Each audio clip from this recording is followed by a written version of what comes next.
Det kunne da være meget spændende at prøve noget nyt, sådan noget utraditionelt, i stedet for bare at sætte sig ned og på dating.dk eller noget andet. Så er det da meget sjovt at prøve at score i en bus, som man siger. Ja, sådan kan man i hvert fald sige, at det er spændende at prøve at score i en bus. Og det kan man prøve nu.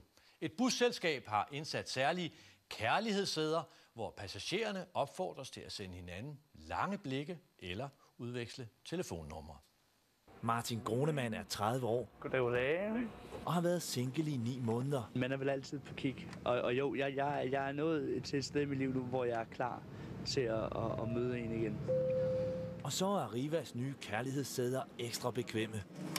Når man sætter sig her på kærlighedssædet, så kan man helt klart forvente, at det kan være, der kommer en sød pige eller en sød fyr forbi, som er single, og som måske har lyst til at afprøve deres flirtekundskaber. Fra i dag kan man nemlig sætte sig i et af de røde kærlighedssæder, hvis man er åben over for en lille flørt på busturen. Det tror jeg ikke har prøvet før, men hvis det lykkes for nogen at blive kærester i sådan en bus her, så siger jeg bare hatten af for det. Eller hvis man er åben over for en hyggelig samtale. Og mange stiger på, mange stiger af igen, så det er ret uskyldigt at lige sådan prøve at flytte lidt. Altså chancen for, at den anden skal af, er jo ret stor, så enten kan man stikke dem nummeret, eller bare, ja.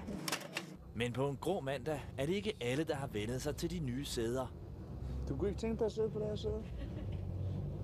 Nej, det...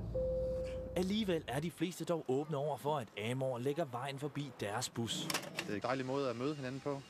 Nu har vi ikke mødt hinanden på den måde, men det kunne måske have været, hvis vi ikke havde mødtes før. Så. Men desværre var det ikke lige i dag, at Amor var med Martin Gronemann i bus 3A. Det gik faktisk ikke så, som man kunne have håbet på. Her på en mandag eftermiddag, der var der sgu ikke lige nogen fisk i farvandet.